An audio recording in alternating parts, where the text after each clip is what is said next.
We turn now to the recently unsealed affidavit behind the FBI raid on a Georgia election office, which is now raising concerns about the 2026 midterms. You see there, agents seized 700 boxes of ballots and other materials related to the 2020 election from Fulton County last month.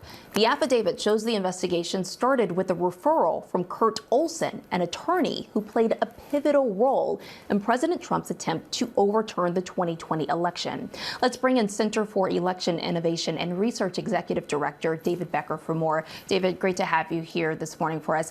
Okay, so let's talk about this because this affidavit cites allegations that Fulton County failed to create a scanned image of each ballot. They also say that some were scanned multiple times and that some ballot counts were inconsistent. What do you make of that? So we know what happened in Fulton County in 2020. This has been reviewed more than any election in Georgia and nationwide in world history. The state of Georgia and in Fulton County uses paper ballots completely. Those paper ballots were counted not once, not twice, but 3 times, 3 different ways, once entirely by hand, as the affidavit admits that there was no problem with the count. A lot of these administrative errors that might have occurred. It's not unusual that an election in which 160 million people vote in the middle of a pandemic might have some human errors, but the election system is resilient against those. The process is designed to make sure that despite errors, as we review and re-review and count and recount, that we get the right counts. And Georgia and Fulton County did that. That's been confirmed multiple times by dozens of courts, including by judges appointed by President Trump himself. And what we saw in this affidavit, I was actually expecting to see at least an attempt to put forward something new that hadn't been debunked years ago. But what we saw in this affidavit was just a rehashing of conspiracy theories that had been long debunked, brought by people who were not viewed as credible by courts and others when they brought these complaints forward. We saw no allegation of intent to commit a federal crime, a necessary element. In fact, they conceded there was no intent. There was no allegation of an election theft. They conceded that the ballots were counted and the outcome was correct. There was no allegation of a foreign nexus or foreign interference, which of course raises questions about why the Director of National Intelligence was inside the facility during this raid. And finally, something I was really looking for is there's a 5-year federal statute of limitations on any of these alleged crimes. And that statute has clearly run as the election was well beyond 5 years now. And I would have expected to see something in the affidavit that addressed the statute of limitations. And there was nothing in there whatsoever.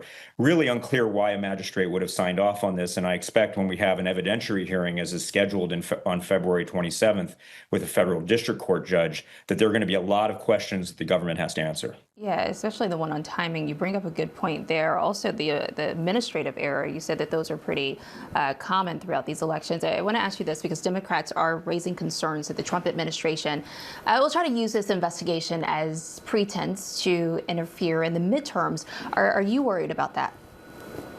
Well, we've seen this administration already try to exert unconstitutional influence on the states and pressure them to change election policy in many ways. The president signed an executive order back in March that sought to dictate election policy to the states, which is unconstitutional, has now been blocked by 3 different federal courts.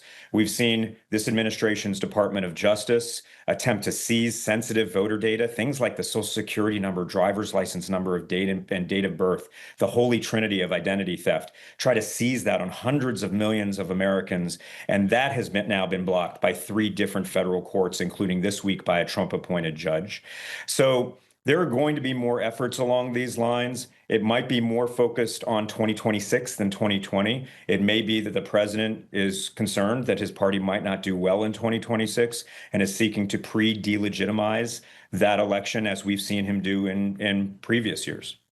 You kind of touched on this too with the identification part of that, and I want to lean into that because the Save America Act that just passed the House would, of course, require Americans to show proof of citizenship to register to vote. Republicans are calling this common sense, but Democrats call it voter suppression. What is your take? Well, first of all, it's a bill that's trying to solve a problem that simply doesn't exist. We know that the rates of non-citizens on the voter list are extremely low.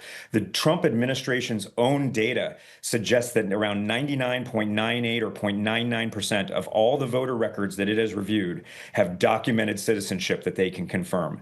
Just a tiny number. When states look at this, they find numbers in the single digits or maybe in just the dozens on their whole voter list. And most of those are accidental administrative errors, and they rarely vote. vote, because if they do vote, they will be deported and or put in jail.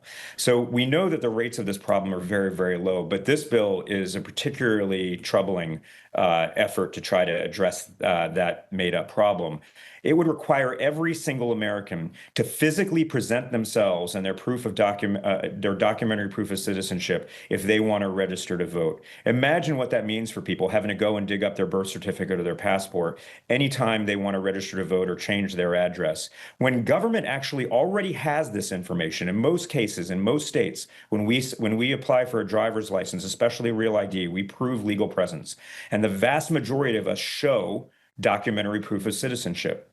And so the question is, why doesn't government get its act together so that they can better serve us and confirm our citizenship with documents they already have, rather than require us to work for them? So many questions. David Becker, thank you so much for weighing in on this. Thank you, Morgan.